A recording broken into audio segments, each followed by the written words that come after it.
All right, let's talk about who a lot of people say is the worst character in the game. I actually played this character for a little bit too. I bumped her up one spot after playing her.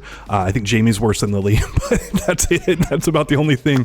Steven, this has been your main from the get-go. You love this character. Mm-hmm. You think she's the best in the game. Let's go ahead and start from there. Absolutely. That's she's better than JP. She's better than Ken. She's the greatest. Capcom did an amazing job.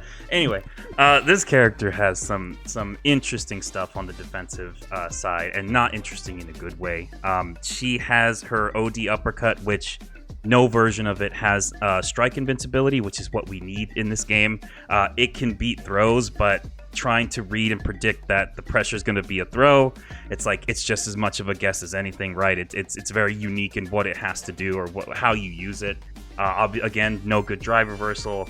Her level 1 super has 13 frames of startup, can absolutely be baited by jabs. I've had situations where Ken wasn't even in the jab animation yet. He did the jab and was still able to block, which is just lovely when you have to burn your meter and still not get a reversal.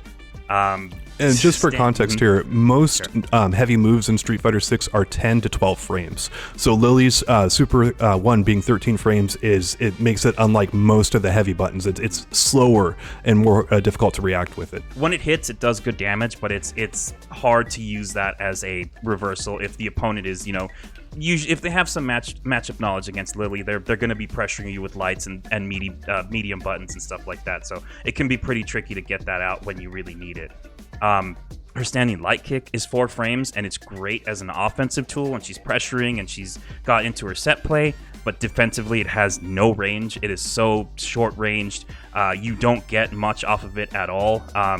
From lights, from jabs, and standing light kick, you can get OD Spire, which is 2 bars. You need 2 bars for that. Or if you want to do a drive cancel, you're wasting 3 bars, and you're basically getting jabs into uppercut after that. From more up close, you can convert into a DP, but even that's a little bit sketchy because it's depends on the range, depends on what you've done, but it can be tough to combo DP off of a defensive jab or standing light kick or anything like that. And speaking of her jabs are 6 frames. They have great range, but again, you don't get too much off of them without using a lot of meter. One of my go-tos is just getting crouching jabs into level 1 super, because what else am I going to do, right? Or just bite the bullet and burn the 2 bars for OD.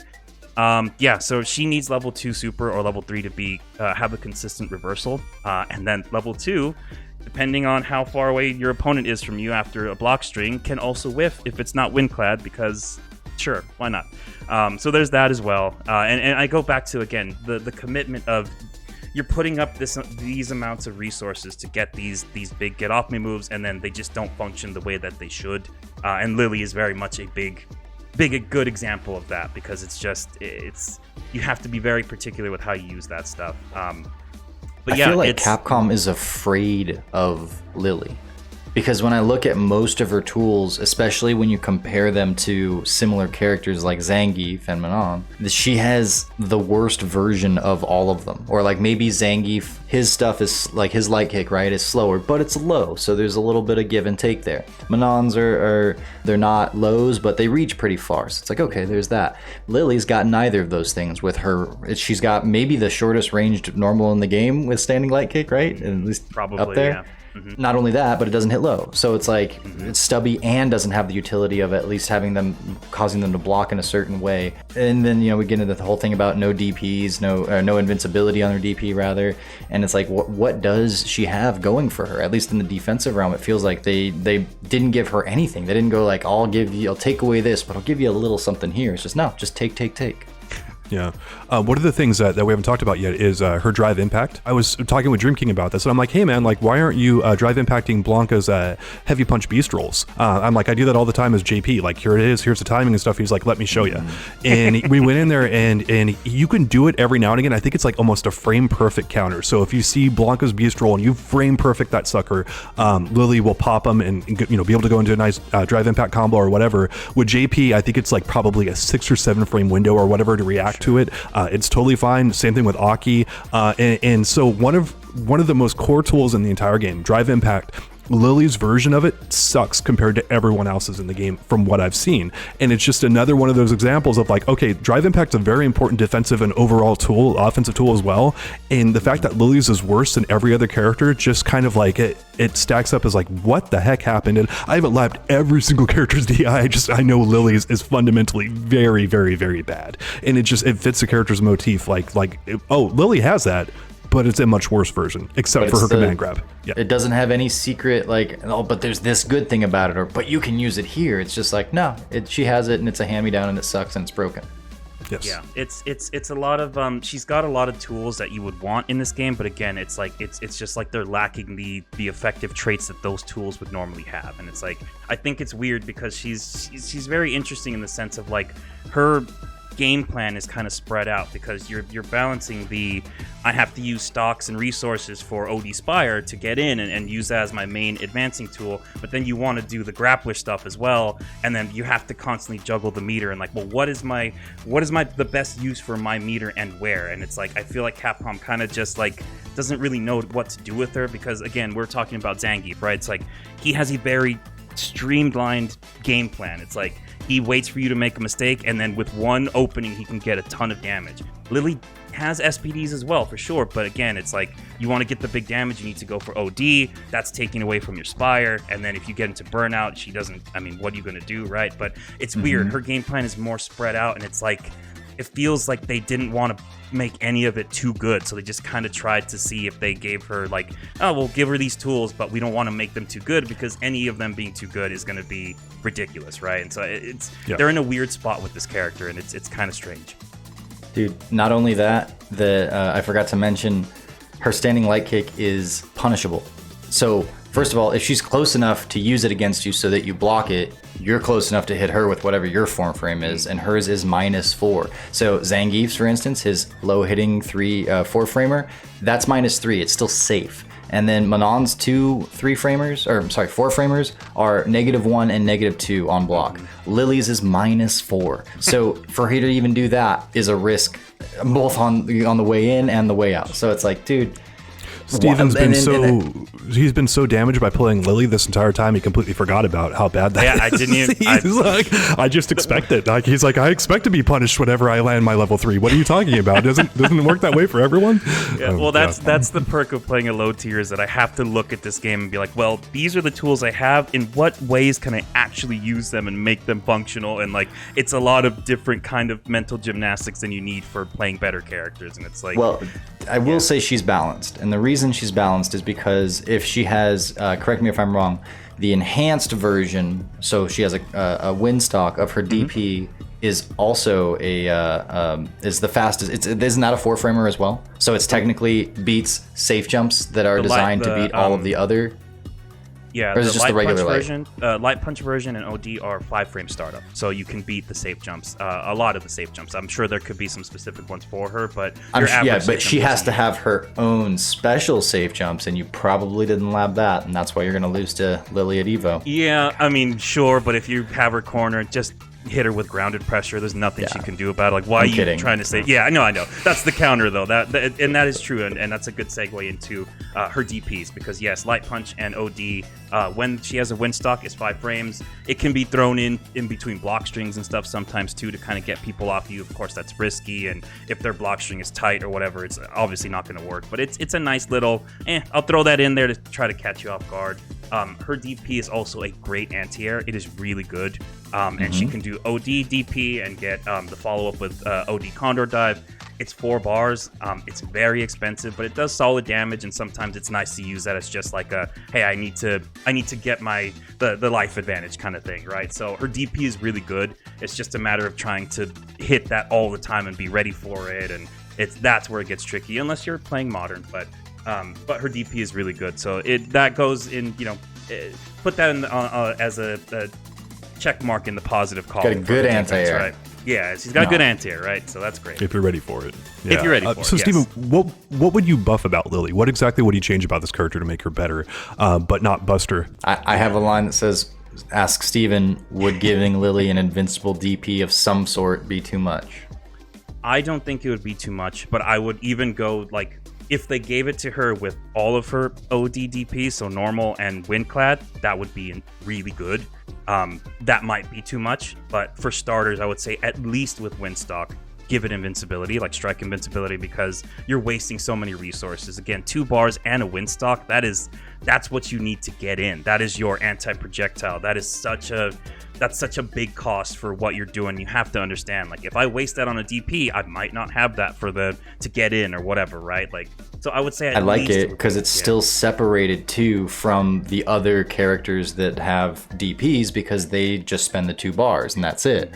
Lily would have to spend a little bit more, and that separates her and makes her still, but hers is conspicuously worse, and I like that. Yeah, and I would also say, please, faster startup on level 1. Again, it's a super. You're wasting meter. Make it functional. Come on, man. I know it's not the worst, but it's definitely not great. I've been baited with that with jabs so many times, and at times where it looks like it's totally gonna hit, and you go, oh, I guess not, right? What do I know about Street Fighter, right? But I would say faster startup on level 1. Maybe make it 10 frames like Manol's, but those would be the 2 buffs I would pitch right off the bat with Lily, and that might make her pretty solid, honestly, in terms of kind of what she does. Just for comparison, JP's level 1 super, which is really good for invincibility and other stuff, has 8 frames to startup. Yes. So Lily's is quite. You can also use it as an anti-air. Yeah. Lily wishes, right? So. Oh yeah, for sure. People neutral jump it all the time, and she just goes spinning all the way to the other side. Like, have all the time in the world to punish it. Yeah, it's like, oh, great. I'm helping. I'm so good. What if they gave Lily's level, like one of her supers, the opposite treatment to Marissa's, where once she lands it, she corners herself and you're at advantage? I'm surprised she has to get up off. Don't give Capcom ideas, John. That sounds like something they'd be implementing. Side switch into the corner every time when she gets level 3. And then the opponent wakes up right in front of you. Yes, dude, the opponent wakes up right in front of you when she's still you land dizzy level when 3. she's getting up because she's been spinning around too much and whatnot. And she hit herself in the head with the club. The wind comes and grabs her clubs and starts pelting her. So. Please, Capcom, don't listen to this part of the podcast. Don't take our advice on that one, please. Yeah, I think the problem is they already did listen to us earlier and just nerfed Lily into the ground. But anyway, Steven, do you have anything more on Lily that you'd like to add? I think that's pretty much it. I think her normals and things are still good, but it's maybe like if there was if we wanted to go a little bit further in terms of like improving her defense, maybe look at what she gets off of her jabs and stuff like that too. Maybe there's something there that could be improved to kind of give her a little bit more, because she really doesn't get a lot. She puts up walls. The rib cracker, the standing medium punch poke is really good. And I will say that her lights, although they are more like medium buttons, they do chain, right? And so she's got pretty far-reaching light attacks at 6 frame startup. And they continue to combo, and then you can go into like a special, and so they have some utility there. She definitely has the ability to control that mid-range, or like have a fighting chance at doing so. So on that aspect of it, she's not the worst. But man, once she gets knocked down, as we've said, she's like pretty conclusively the worst knocked down character in the game, I'd say. Maybe Dalsum, I don't know, but yeah. When fighting against Jury and Cammy, once I get knocked down, it's just like, okay, like if I don't have the proper resources, which again, it's like to get consistent, invincible reversal, you need level 2 or level 3. It's like, especially at the beginning of the match, it's like, all right, I'm cornered, I'm knocked down. I just got to hope and pray and try to guess my way out and maybe try an ODDP and hope that they went for a throw, because more often than not they didn't, and I'm just eating a crouching heavy punch from Cammy or 100 medium punches from Jury after drive rush, and it's like, well, okay, like, sure, all right, I lost this one. I'll get them next time. Good luck, or good job, team. Good hustle, right? So yeah. If you get knocked down with Lily, go make a sandwich, because it doesn't matter anyway. So, I do want to talk about grapplers in general, because we discussed what specific aspects of their game plan are very bad from a defensive standpoint, but some of the offensive advantages that they get, particularly with their command grabs. Now, all these characters that we're discussing have 5-frame command grabs, which means that if someone goes for a block stream that's not true or anything like that, you can interrupt it with a command grab that does massive damage and is very strong. And I think that's one of the defensive traits that basically Capcom looks at here. Steven, when you're playing Lily, does that add up in terms of like her other defensive stuff sucks, but that is one tool she has that actually works that other characters don't have unless they're a grappler? Yeah, I think that works. It's just, it can be tricky to get it out because if you think of something like Street Fighter 4 where the command throws were like, I forgot how many frames they were, but you could interrupt pretty much anything with that. It's like if you weren't, if you weren't chaining your jabs or you weren't really, really tight with your block strings, like Zangief could just mash SPD in between that and you're getting scooped up, right? It doesn't work quite like that in this game, but if the opponent leaves enough of an opening, you can definitely get it. And I just did that with Zangief.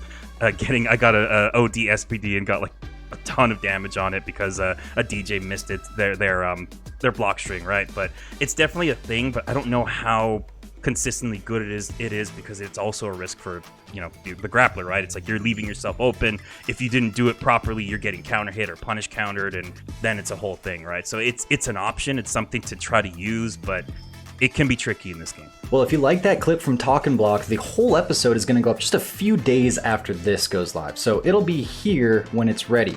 But if you need to tide yourself over, there's a ton more Talkin' Block on our channel. Here's an example right here. Very interesting conversation. You should check it out.